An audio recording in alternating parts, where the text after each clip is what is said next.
If you've ever wanted to do a really deep dive on a crochet or knitting topic but weren't sure where to start, I'm going to share my secret with you for how I really gained understanding and mastery over several different crochet knitting topics. But believe it or not, it actually starts with a recipe for chicken tortilla soup.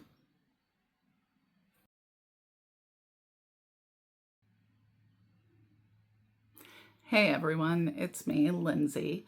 I am in the middle of transforming one of the rooms in my house into a home office after over a decade of having my desk in my bedroom. If you're thinking this is going to be one of those videos where like we fast forward everything and you get to see the disaster of a room turn into like the perfect Instagrammable office, sorry, that's not it. This is going to be a very, very slow process. But one of the things I did do was I moved all my various crochet and knitting books that I've acquired throughout the years into this new office room.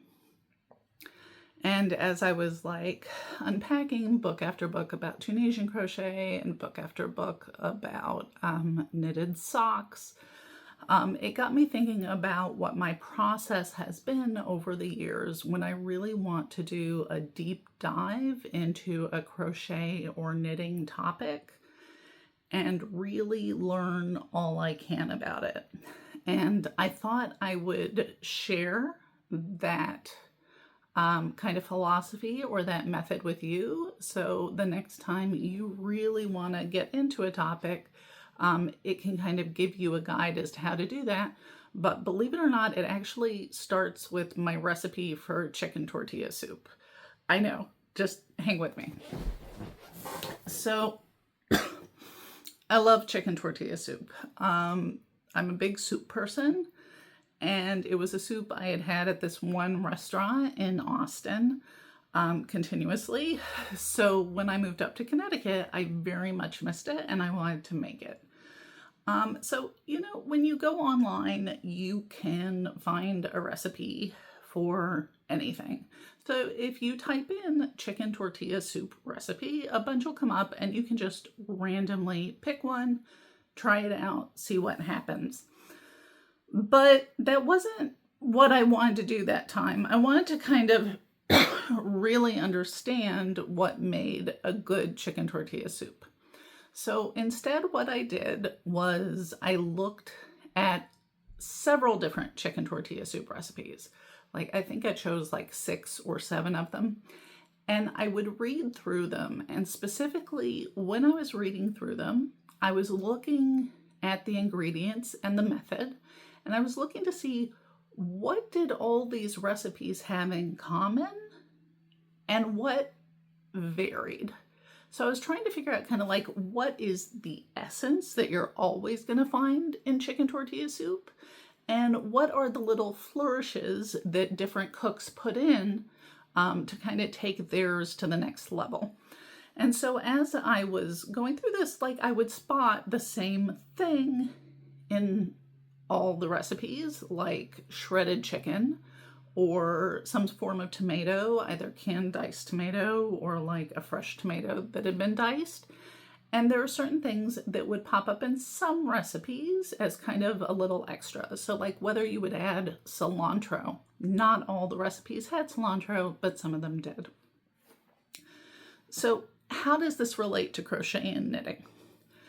There's tons of information out there for crochet and knitting, and if you're interested in a specific type of project, you can easily go on Google, type in something like, crochet granny square or knit basket weave Afghan, and just find one pattern and follow that pattern.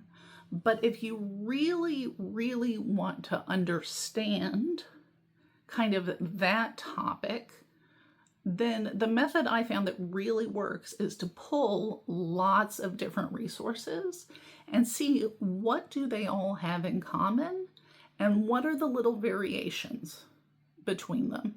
So when I originally wanted to design a pair of crochet socks, I decided that I needed to do kind of a deep dive into knit and crocheted socks and their construction and how they're made. So I ended up getting a bunch of different books on socks and kind of looking and seeing, like, how does this book lay it out? What are the parts that this sock has? How does that compare to the socks from this pattern and this book? And what are the variations and what's the same across the board?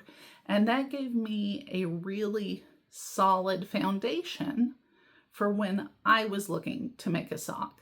And it also gave me a larger frame of reference and understanding for when I was picking up someone else's sock pattern to make that pattern. I had this frame of reference from having done this deep dive.